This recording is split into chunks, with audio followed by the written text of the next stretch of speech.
requires of you guys. Live action. Can everybody hear me now? Can we hear me now? Okay. I'm excited for today's live stream. This is something that's a passion of mine, these here Olympics.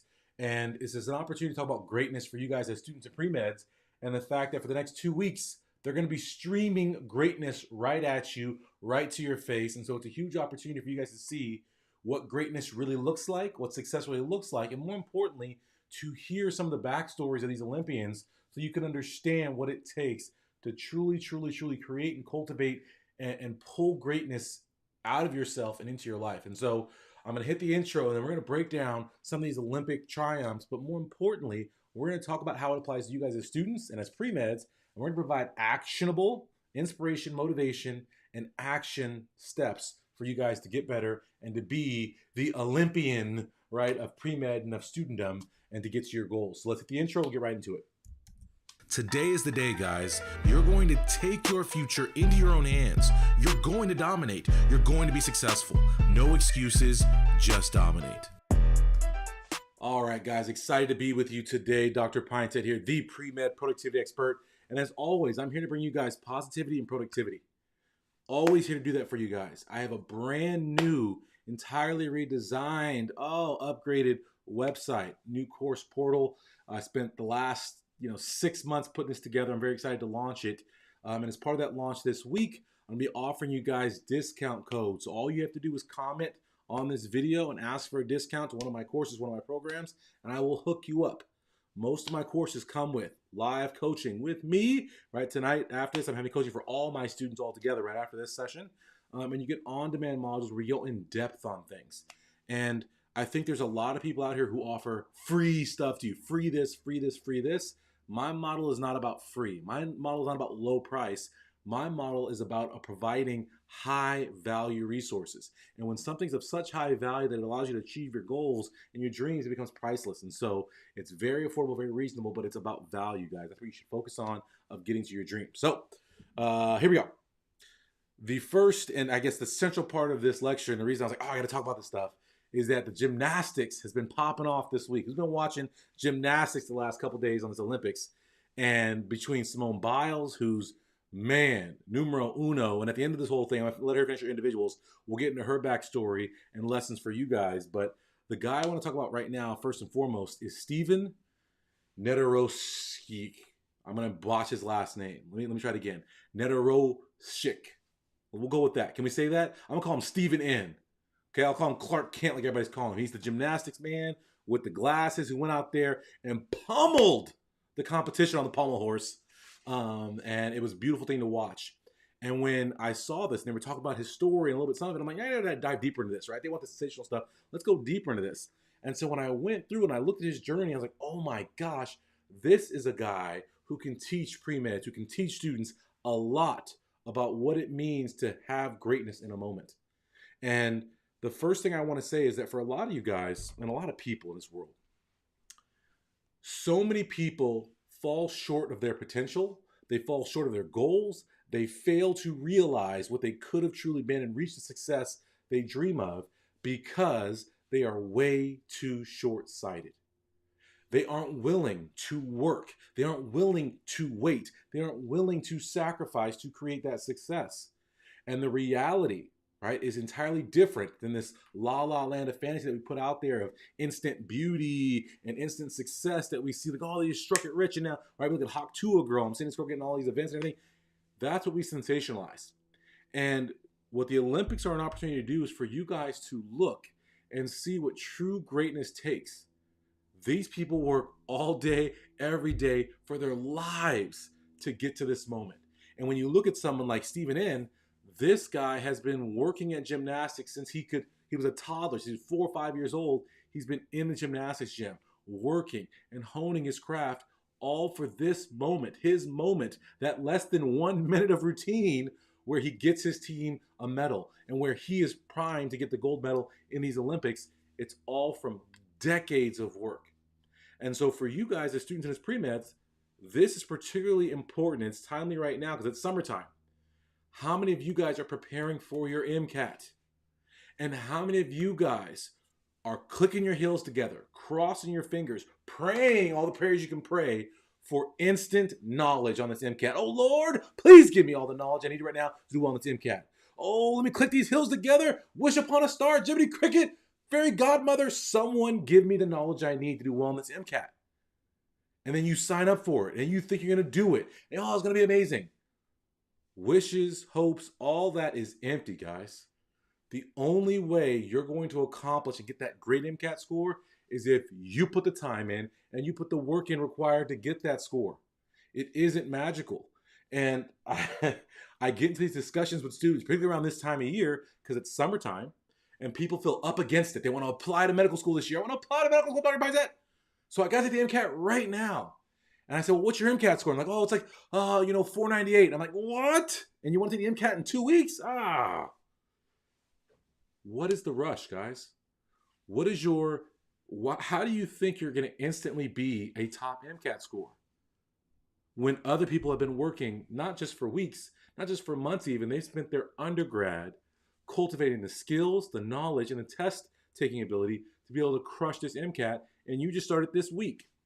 And it's one of the big flaws in a lot of people's pre-med plan is that they don't consider the fact that the MCAT is in fact a cumulative exam of everything you should have learned and developed and practiced over the years of your undergraduate career. So if you wait until the last minute right before the MCAT, how can you expect to compete with people who've been training for 4 years to whoop your behind on this exam? And this is what the Olympics is. These Olympians, yes, they're out there for a minute. You see them for 10 seconds. But they've been training for hours every single day for years for that single moment. There's no way, and I see this all the time. I'm watching the ladies' team final in the gymnastics. I'm watching it go down. I'm watching the men's final. I'm watching this go down, and I'm sitting here watching this. And every time they mess up, I'm like, oh man, how can he miss that? You got to get that right, costing his team big time. I look at the balance beam. I'm like, I couldn't even. These people are jumping up on it and flipping. I couldn't even stand on that gosh darn thing, right? Some of you guys trip on the curb on your way to class. We can sit there and say, oh, that is easy. Oh, they should have done that. Not recognizing the years of skill and muscle memory that they've developed from doing this stuff to get to that point. And that's what I want you guys to realize and recognize about your careers. If you want success, if you want the MCAT score, you've got to start not tomorrow, not 4 years from now. You got to start right now, wherever you're on your journey. I've had, I had a high school student enrolled in my MCAT program. I was like, Dr. Pinesett, I'm listening to what you're saying. You said, hey, the MCAT preparation starts the day we believe we want to go to medical school. Even if we're not sure, if we think we might want to go to medical school, we should start the MCAT prep. And so I bought MCAT books. And they're in high school. They bought a set of MCAT books. And when they said this to me, it was in mixed company. And they were like, oh, that's ridiculous. You're in high school. Don't even worry about that yet. And I said, no. Don't poison my student. They're doing the right thing. And I'll ask you, without even knowing the student, I'll give you the outcome of this, but without even knowing the student, if I told you a high school student bought MCAT books to start studying for the MCAT, that's 4 years plus away, what would you wager that student gets a great score? Would you say they got a great score or a poor score? You would wager they get a great score. Well, why? Because you're like, well, they have all that time to prepare. Light bulb. That's what I want for you guys. And this student did, in fact, score excellently on the MCAT and got into medical school.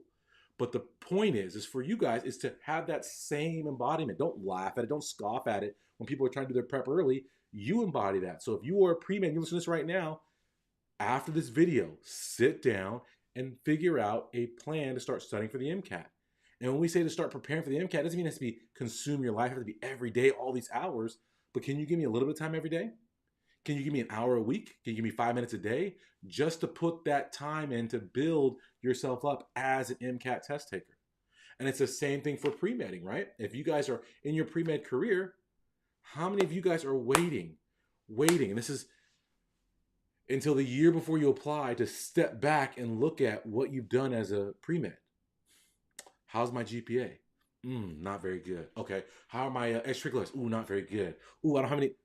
And you start to look at all these holes and say, well, wait a minute. You've been a pre-med for all these years. How come you weren't identifying these holes and filling them?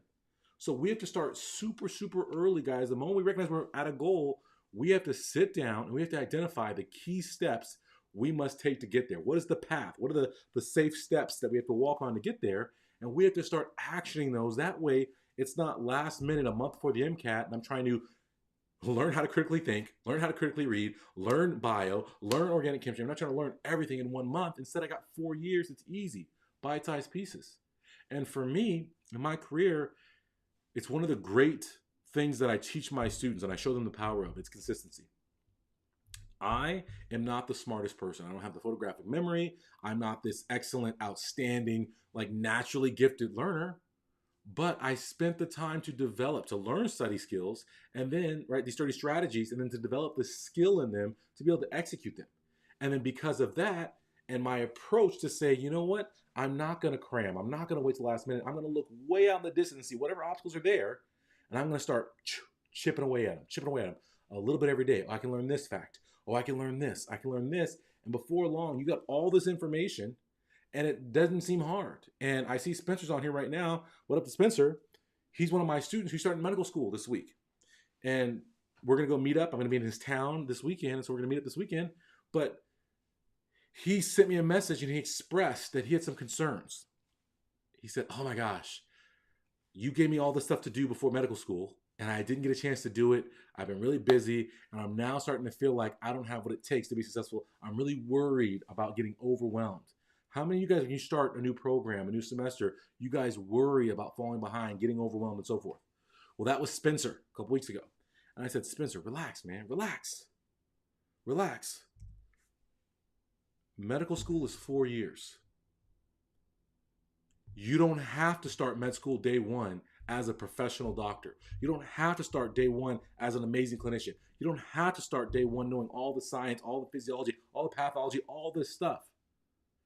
You've got 4 years. Can you learn a little bit every single day for 4 years? Think about this. If I told you to study one subject for 4 years, how expert would you be at the end of 4 years? Incredibly expert. And that's the way we approach medical school. That's the way we approach pre-med is recognize we've got years. Our timeline is years. It's like the Olympics. You got 4 years to get good at that pommel horse. You got 4 years to get good at that floor exercise.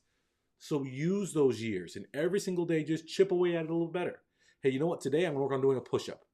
And I'm going to do push-ups this week. And then after push-ups, I'm going to start doing a handstand. After a handstand, I'm trying to hold myself up in my hands and spin around. And now I'm doing that. Now I'm going to do it up on the pommel horse. And we build those steps in. And that's what you guys have to do for your careers. Just nibble away at it. And for me, I enjoyed my pre-med career. I enjoyed my medical school career. I enjoyed residency. Because even though I was doing very complex things, even though it was very challenging things, I broke it down. I made it bite-sized. And I said, okay, wait, what's the first step? What's the first thing? And let's build on that. Let's build on that. And then pretty soon you have this cocoon of all this great, well-rounded, very actionable knowledge that you can apply and be this great clinician, right? I can go and be a great anesthesiologist because I've taken the time to build these skills. So I encourage you guys, as you see greatness in front of you, recognize it takes time to cultivate. So get to work, one. But then secondly, take the pressure off yourself to recognize, man, I don't have to be that greatness today.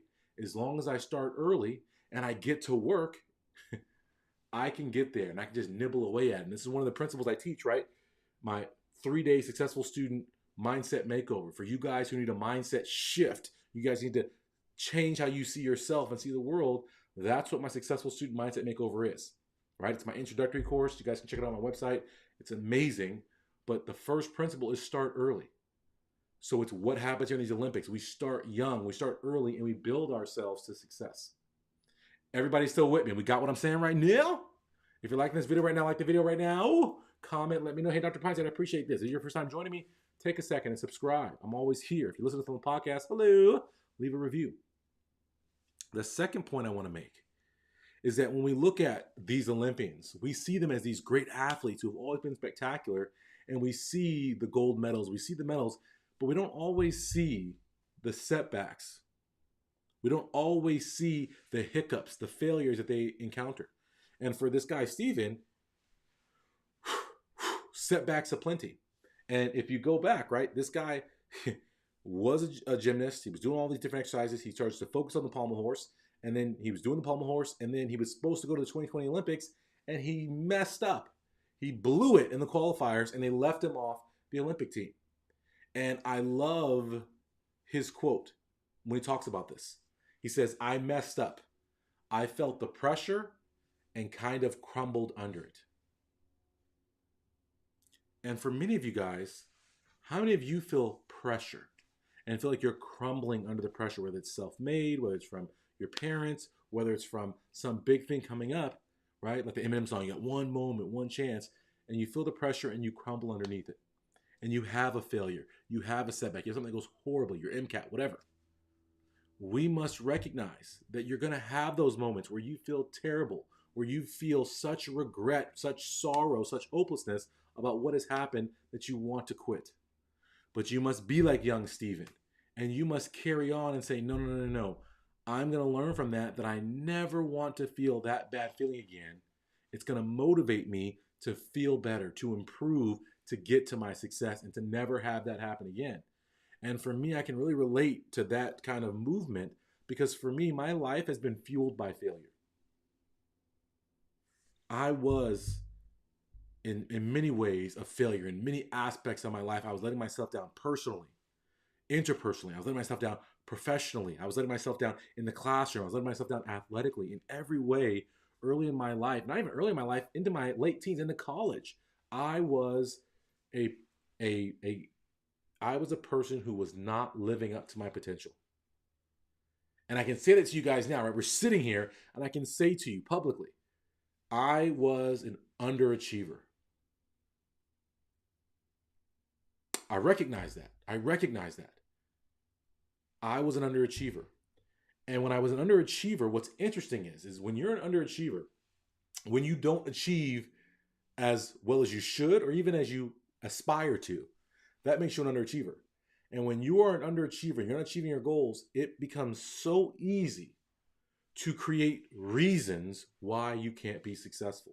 Reasons to explain why you underachieve and why you aren't all that you should or could be. And for me, I grabbed at every excuse I could, every reason I could to fail. Oh, well, you know, you're a black male. No one else is black here. So what do they expect from you? Oh, you know what? You don't have the academic background in your family. None of your family members graduated college. Oh, you know what? You don't know any doctors. Oh, you know what? You never studied at this academic level before. Oh my gosh, like all these reasons. Oh, you're not a great reader. Oh my gosh, you don't learn fast. You have difficulty remembering things. All these reasons I had to be a bad student and to underachieve.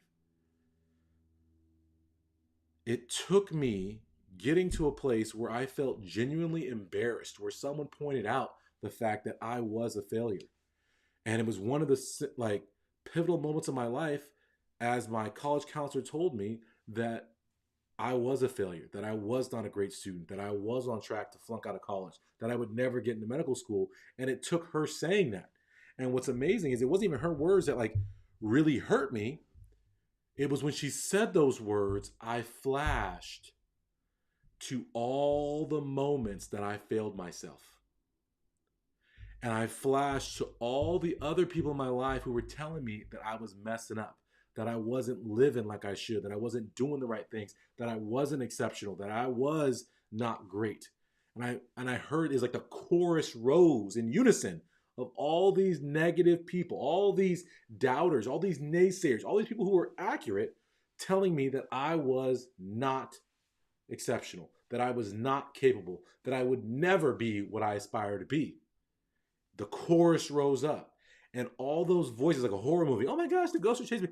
All those voices hitting me, it hurt me and it wounded me so deep, guys. The sting in my gosh darn heart. Because it felt like everybody was in that dorm room with me. When I ran back to my dorm, I'm laying there and I'm upset and I'm crying. All those voices rose up and said, you are a failure. You are a failure. You're nothing. Ha, ha, ha. And it just became louder and louder and louder until literally I was like, I cannot anymore. I cannot.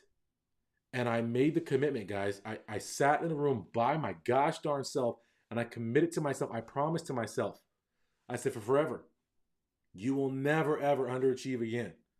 You will never allow this to be you. And I credit, thank goodness, in that moment of despair, right? I had the fortune of turning to self-help. And one of the books that truly, truly, truly transformed my life was Awaken the Giant Within, Tony Robbins. And on page 22, again, I'll never forget it. He said, hey, some situation, I was down low, bad things happened. And I said to myself, I would never again settle for being less than I could. I was like, damn, that's me. I've been settling. I've been allowing myself to be relaxed, to be cool, to tell myself everything's gonna be okay. It's all right. You ain't nothing. Like I would reason with myself. I would talk myself into settling, into being less than I could be. And when I read that, it hit me like a ton of bricks. And the voices quieted. And I was like, gosh darn it, I will never be this again. I will never have someone tell me that I ain't nothing, that I am a failure, that I suck. I will never let them have that power over me again. I promise I will give my all. And what's incredible is every time I wanted to slack off, every time I wanted to be less than my greatness, those voices would come up. That failure would come back, that haunting sense of regret. And it would say, get your ass to work. Push, do more, go harder. Do not let these people win. Do not let yourself be that low again. You cannot go back to that low point. You cannot go back to that failure. Get your ass to work. And then I would work. And then I would work. And before long, when I realized, and this is where it flips, it goes from being a scary, run thing to all of a sudden being a fuel because you flip it. And so instead of the voices creeping up on me, I would activate the voices. I would say, yeah, remember them?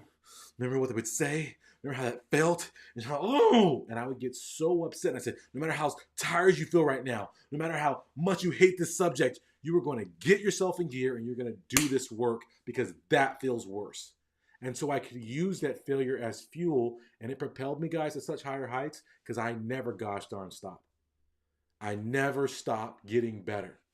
And because of that, I am the best. I am like Olympic level greatness as a physician. I am Olympic level greatness as an educator. I am Olympic level greatness in my life because that's the standard I hold myself to. Gold medal or bust. That's what I want for you guys to understand. Does everybody get what I'm saying? I can't be less than my best. Every single day, I've got to be my best. And I've got to continue to make my best better. And now, I'm a gold medalist. You guys can do it too. Don't let setbacks hold you back. Right? I have so much planned. We're on point 2. I got like 10 points here. I'll say one final thing. We'll wrap this up and then we'll pivot. We'll do another session later this week. I was on social media today and I continue to see on social media where people are pimping you for your pain. Hear me and hear me now. I am so sick of minorities and disadvantaged people who came up and made it, who point out all the reasons you can't be successful. And I saw this physician who's a physician of color post today talking about, hey, if you're a disadvantaged student and you have to work, you're at a huge disadvantage because while you're working, everyone else is studying and getting ahead. It really sucks. You got to work way harder. You got to figure something out. Boom. And that was it. And I'm like, that is a terrible gosh darn post because you pointed out what is obvious to all of us. As a disadvantaged student, if you are a disadvantaged student and you see that post, you're like, obviously that my life is harder. And you see that post, and this is the problem with it. You see that post and you're like, he said it is harder. I did feel like it was harder. I can't do this. And it just snowballs. It adds to your pain. So it's pimping your pain. And then you like the video or you like the post because you relate to it, not recognizing when you hit like on that post, you're reinforcing your helplessness. You're reinforcing your failure. You're reinforcing your disadvantage, and you're making a mountain out of a molehill. Because that post doesn't give you any, hey, here are the steps. And I hope that every time I speak to you, every time I talk to you, that you get a word, you get a message. That's why we like to do these long forms, that you guys can have something to move forward with, to actually have hope. I don't want to just pimp your pain. Oh, I failed. I want you to know that right here, right now, it starts with understanding you can be more. Understanding that all of our goals are achievable if we set a reasonable timeline and if we start chipping away at it and working consistently to become our greatness. And if you become that greatness, guys, you will get in, you will be acceptable. And I'll close with this. If you guys saw this Stephen guy's story, he wears these big, thick glasses, and he was sitting back. And he only does one Olympic event. And he's the first Olympian, according to the multiple articles I read, he's the first U.S. Olympian to be selected to the men's team to only do one event. He only does pommel horse. He doesn't do anything else. In the past, everyone else does multiple events that gives them the optimal chance to getting people through to the team competition, to the individual finals. He only does one event. He's specialized. And people told him, hey, you can't specialize. You can do all these things. And he said, no, I'm going to do this one thing. And by focusing on that, and by going through that, and by being different and understanding, listen, I have disadvantages. My sight is a problem. My skills are a problem across the board. If I just focus in on this and I work differently, everyone else is spreading themselves thin, I'm going to focus on one thing. I'm going to be successful. I'm going to get to the Olympics. I'll make the team. And he did it. And now he was the clincher for the men's Olympic team. And so for all of you guys, recognize you have potential. If you are a disadvantaged student, you've got to work over a longer period of time, and you've got to work differently. You've got to be smarter than the average bear if you're going to outsmart them and get there. And if you are ready and you're like, man, I'm ready. I want to be incredible. I want to be my best self, guys. There's no better place to achieve that than my website, premedproductivity.com. Come get with me. Let me help you. Let me mold you. Let me shape you into your gold medal self, into your best self. Let me help you be the great A student. Learn how to stay. Let me help you think better about yourself and get rid of those negative thoughts. Let me help you pre-med better and get into medical school. Get to my website, guys. And if you want a discount, like I said, pop in the comments below and say, hey, Dr. Pinesett, please, I looked at your website. I want this program. Please hook me up with a discount, and I will hook you up, guys. Because, again, it's about you guys and about serving you guys and helping you guys reach your goals. That's the only reason I'm on here. I've reached my goals in my own personal life. And now what gets me going, what fuels me, is that I want you guys, right? It's not me being worried about my failure anymore. It's me being fueled to keep you away from failure, away from regret, away from despair, away from hopelessness. That's what gets me up in the morning. So I appreciate you guys hanging out with me on this live stream. If you've enjoyed it, take a second, like the video, and I'll see you guys very, very soon we'll do, I guess, part 2 and part 3 of this video of talking about this and getting into some of this stuff for you guys. But if you've enjoyed this, take a second, like this video, and then I'll see you guys next time, guys. Thank you so much. That's it for another episode of the Pre-Med Productivity Podcast. Show your love by smashing the like button and commenting in the box below. Today is the day, guys. No more excuses, no more complaining. You're going to take your future into your own hands. You're going to dominate. You're going to be successful. I challenge you. What are you going to do today to make your life better? Get to my website, premedproductivity.com. Grab a free ebook, sign up for a free webinar, and if you're really ready to transform, enroll in one of my life-changing courses or coaching programs. You have greatness inside you. Let me show you how to unlock it so you can dominate and make your dreams a reality.